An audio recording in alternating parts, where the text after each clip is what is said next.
This is ATN Global News. First, the headlines. Police arrest 4.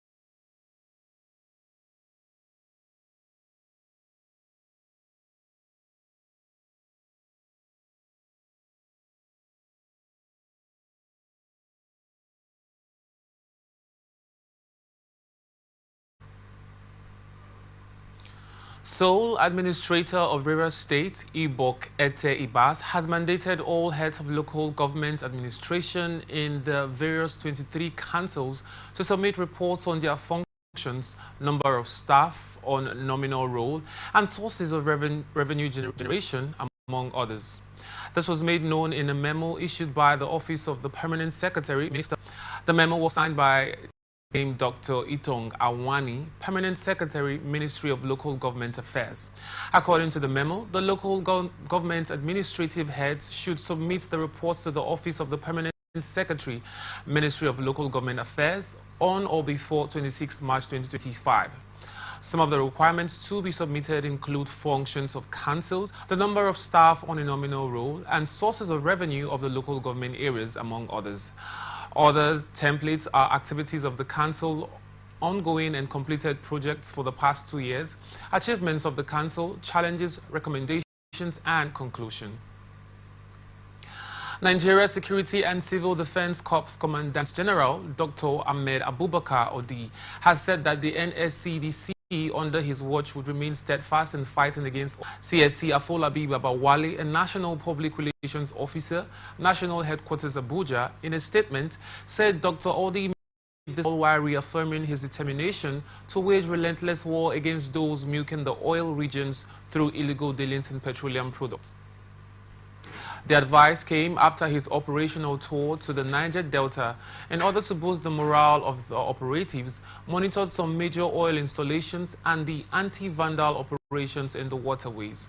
The CG decried the situation in Odagwa community in Eche in Rivers State, where the Commandant General Special Intelligence Squad had earlier fought and vehemently resisted the illegal operation pipeline vandals, noting that the corps was poised to fish out their sponsors and prosecute them according to the extant laws of the Federation. He said the CG's team, led by Commandant A.S. Dandora, had made remarkable and undeniable achievements in combating crude oil theft in the Niger Delta, as over 65 oil dumps and illegal refineries have been dismantled lately. Professor John Ohaka on Wednesday, 26th of March 2025, delivered his inaugural lecture at the Rivers State University with the theme Plug and Play Opportunities in Accounting and Taxation, a Social Contract Lens. ATN reportorial team completes this report. Next weekend's Senate building at the Rivers State University was filled to the brim as dignitaries, scholars, professors, and government functionaries assembled at the 110th inaugural lecture delivered by Professor John Ohaka with the theme Plug and Play Opportunity in Accounting and Taxation, a Social Contract Lens. Highlights of the event include prosecution of the Vice Chancellor of the institution, Professor Isaac Zep OBP, Professor John Ohaka, amongst other associate professors. There was also cultural music display, amongst others. Delivering his inaugural lecture on the topic Plug and Play Opportunities in Accounting and Taxation, a Social Contract Lens, Professor John Ohaka, who is the first professor of taxation at the Rivers State University, described accounting and taxation as a tool for economic and national development when used effectively. He urged the government to plug and play into accounting opportunities to attract economic growth, especially in today's society where changing circumstances are pushing individuals and organizations to move beyond their needs. Professor John Ahaka stressed that tax must address the needs of the society. In that, we can achieve economic development. What is and national government. If plug and play matter for society, what kind of opportunity you can do from West Country and that's shareholders. You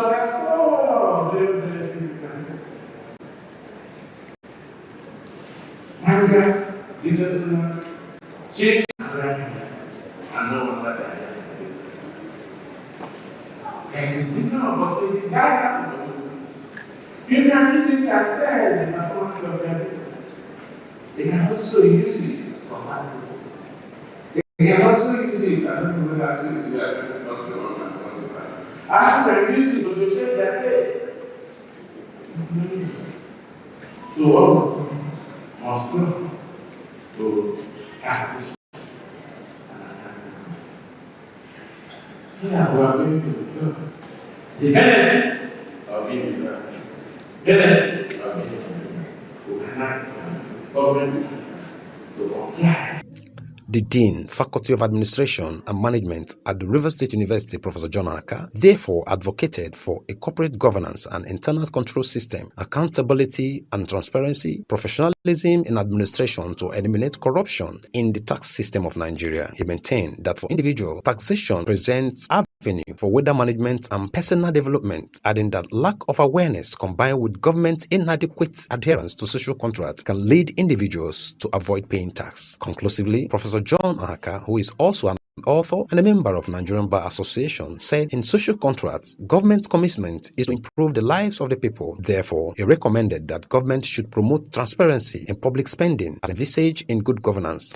Our society, changing circumstances are pushing individuals and organizations to push our traditional approaches and establish a new environment. This is the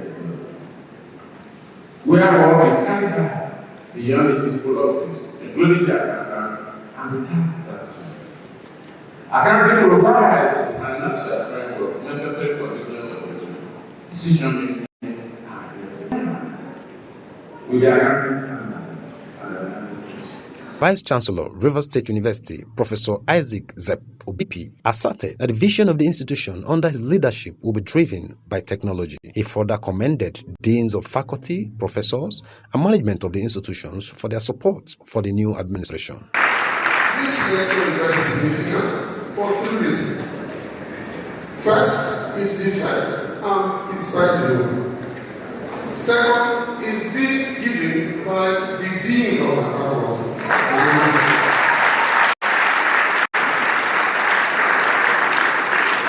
Thirdly, the topic suggested.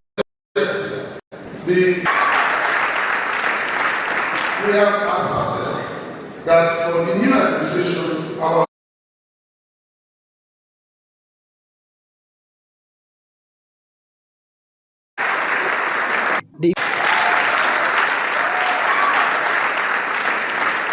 We have asserted that for the new administration, our vision will be driven by technology.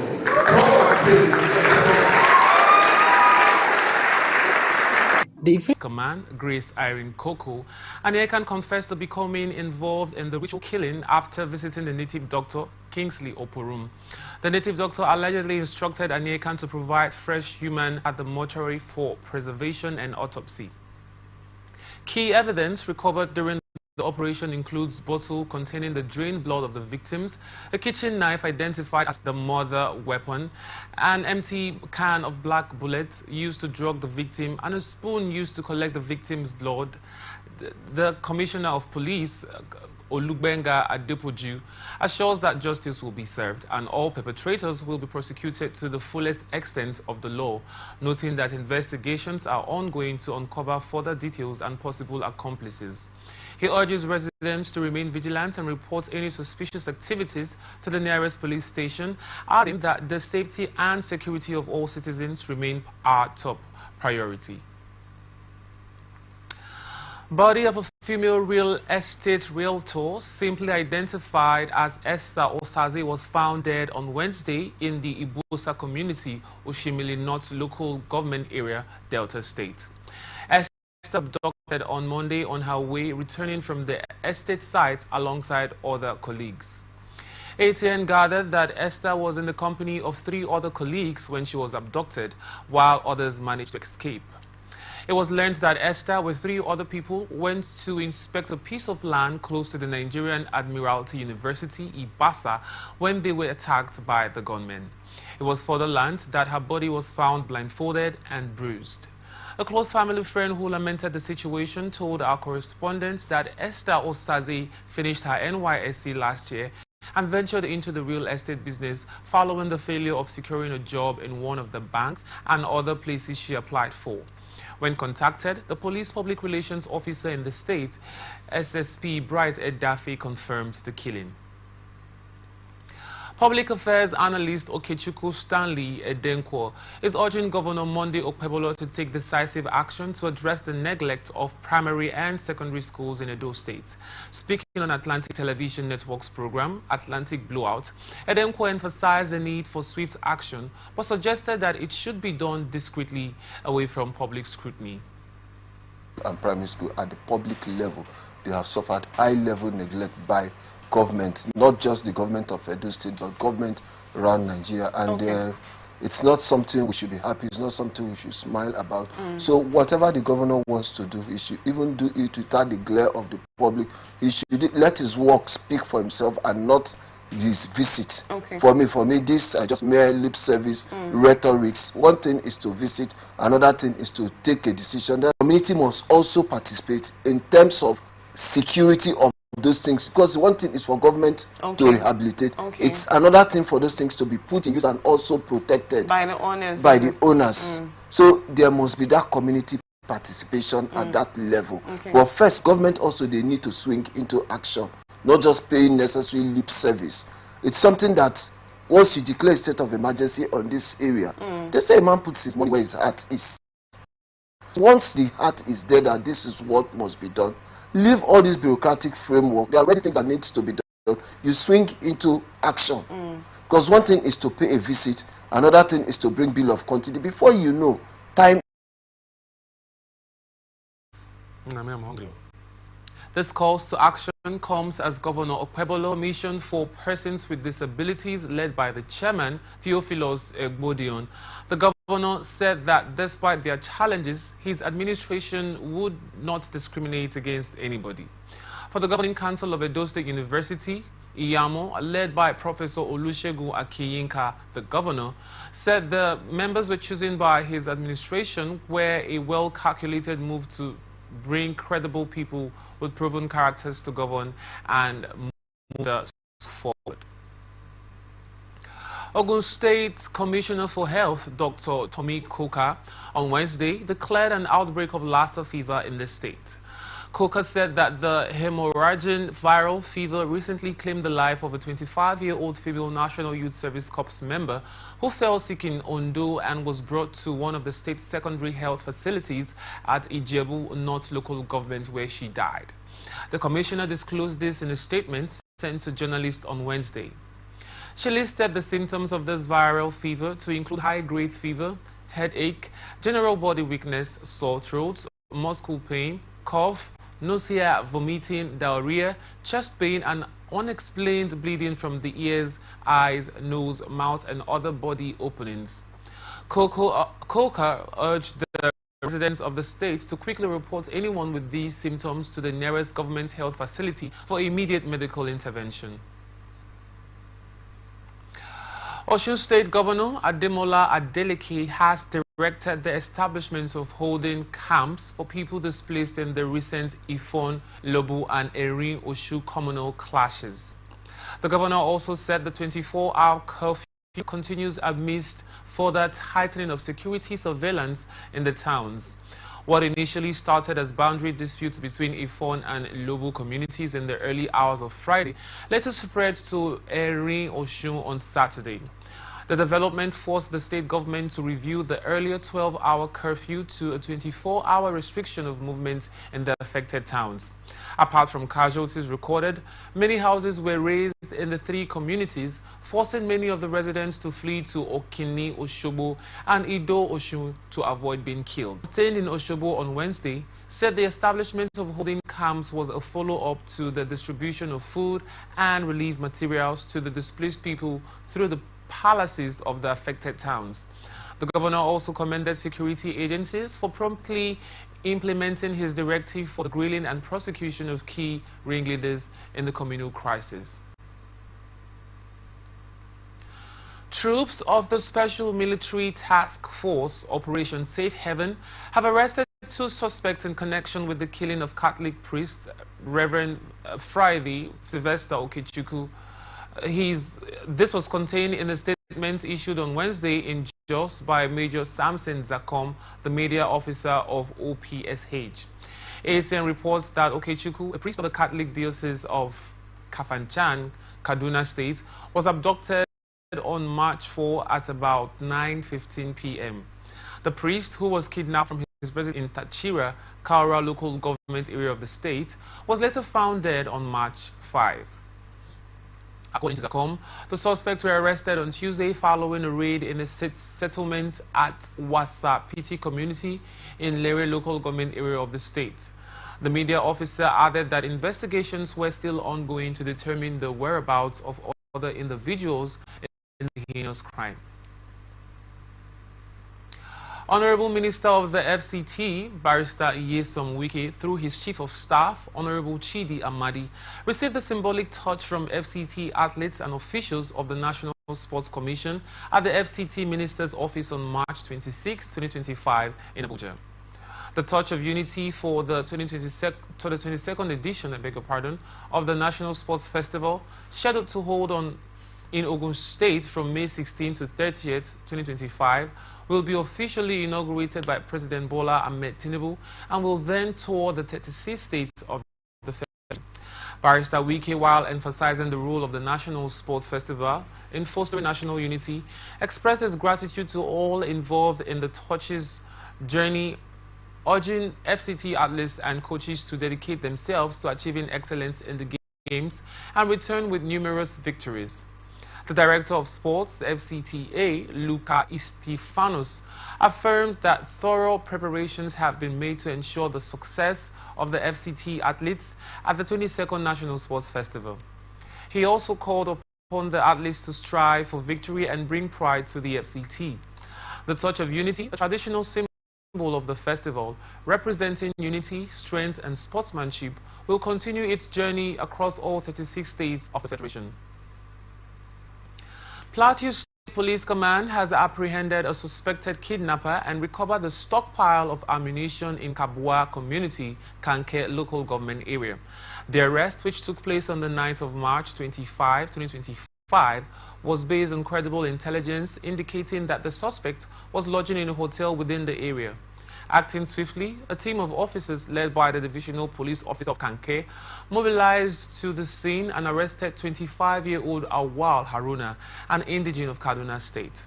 A search of the suspect's belongings led to the recovery of 51 rounds of 7.62 x 51 mm ammunition, 14 rounds of 7.62 x 39 mm ammunition, 1 AA cartridge, an empty AK-47 magazine, assorted charms, and other suspicious items. Confirming the development, the Plateau State Police Command stated that investigations are ongoing to determine the extent of the suspect's involvement in criminal activities.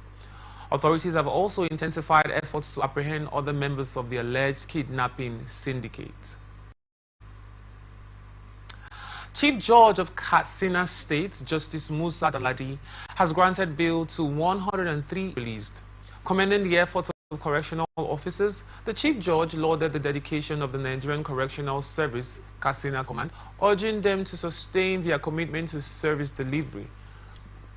The Controller of Corrections, Katsina State Command, Umar Baba, who spoke on behalf of the Controller General of the Nigerian Correctional Service, Sylvester Nwakuchi, expressed gratitude to the judiciary for its continued collaboration with the command. He noted that the intervention was timely, emphasizing that the judiciary remains the last hope of the common man. President Bola Tinubu has assented to the South-West Development Commission Bill, the South-South Development Commission Bill, and the Nigeria Anti-Doping Bill 2025. Special Advisor to the President on Senate Matters, Bashir Lado, made this known in a statement, noting that the legislation reflects Tinubu's commitment to inclusive governance, equitable progress, and Nigeria's emergence as a global powerhouse. Lado said the commissions would serve as catalysts for industrial growth, job creation, and social advancement, ensuring that every corner of Nigeria benefits from his administration's progressive vision. He added that Nigeria's anti-doping bill 2025 solidified Nigeria's commitment to fairness, excellence and integrity in global sports. Vice President Senator Kashim Shettima has alleged that the nation's judiciary is facing some kind of blackmail. He cautioned that as custodians of the law, the third arm of government must shun the temptation of tinkering with justice to serve parochial interests. The VP reminded the judiciary that it is an essential pillar of Nigeria's sovereign existence because the nation is only as accountable, fair and orderly as the people who make, enforce and interpret its laws. The Vice President gave the charge in Abuja on Wednesday when he officially declared open the maiden body of Bench's annual lecture and public presentation of the reports of the directions of the Legal Practitioners Disciplinary Committee. He cautioned judges and other legal practitioners against yielding to the temptation of tinkering with law to serve the selfish interest of those he described as agents of anarchy. Faulting the notion that justice is the wish of the party with the shrillest voice, an impression he referred to as one of the gravest mistakes being made. Vice President Shettima acknowledged, however, that the judiciary has lived up to its duty by discouraging such belief, recalling how the court upheld the mandate entrusted to President Bola Ahmed Tinubu in the face of political blackmail. Senate on Wednesday passed a bill mandating the compulsory registration of Nigerians, which seeks to overhaul Nigeria's identity management system through the repeal and re-enactment of the National Identity Management Commission Act. The bill also provides for the creation of centralized database and a commission responsible for registering citizens and issuing identity cards. The bill passage followed the adoption of the report submitted by the chairman of the Senate Committee on National Identity Card and Population, Senator Victor Ume. Ume is a lawmaker representing Anambra Central on the platform of the Labour Party. According to him, the agency will be responsible for maintaining the National Identity Database, registering individuals and issuing identity credentials. The senator also assured that the act would establish a streamlined identity system governed by less restrictive, non-discriminatory and cost-effective data protection measures that comply with global standards. Ome added that the bill received overwhelming support from stakeholders during the public hearing due to the urgent need for a comprehensive national identity system.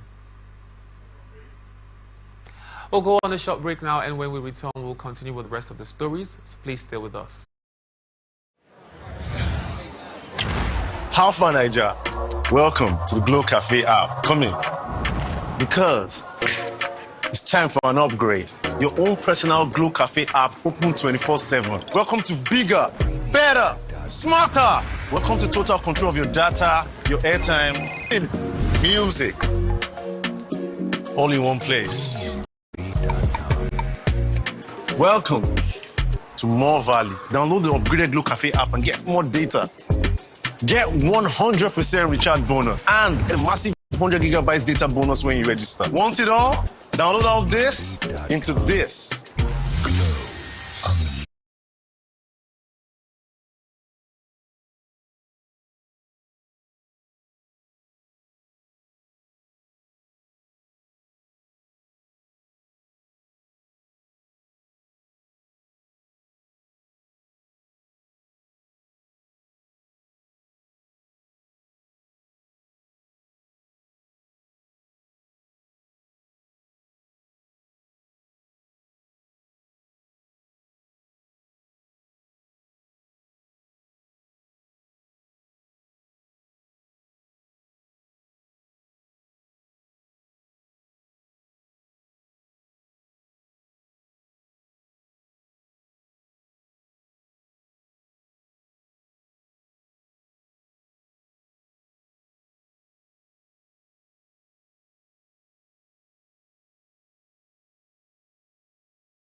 Thank you for staying with us.